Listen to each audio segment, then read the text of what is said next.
Oke pemirsa, ini sudah menata, sudah ada tataan untuk calon apur, kamar mandi atas, sama calon untuk kloset lantai 2. Jadi seperti ini dapatnya. Jadi untuk pemasangan geni termasuk pipa untuk pembuangan air kotor dan pipa untuk kloset harus dirakit dulu seperti ini.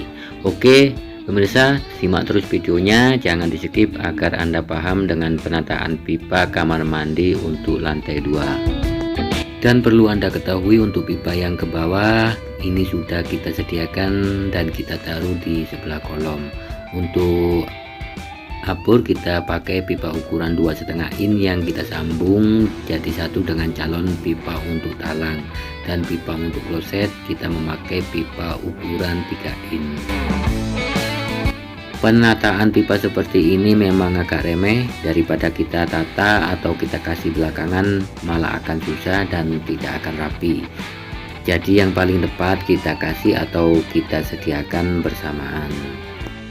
Oke Cak, setelah multipleknya terpasang, sekarang kita lanjut untuk penataan pipa calon kloset kamar mandi atas. Ini jaraknya harus 23 dari belakang pipa ya. Ini untuk pipanya memakai pipa Mas Pion D dengan diameter 3 in.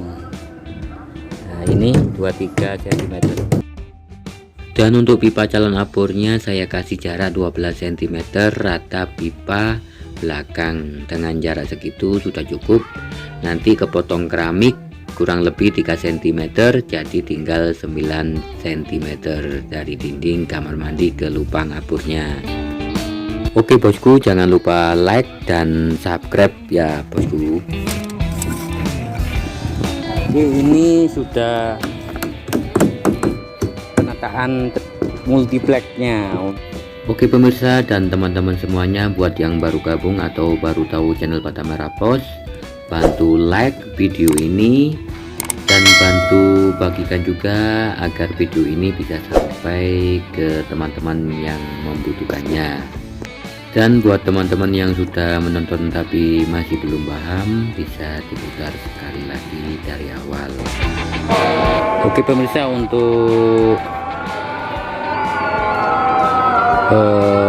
cara menghitung kayu kerangka buat penyangganya dan bambu nanti bisa dicek di channel Patamera Pos.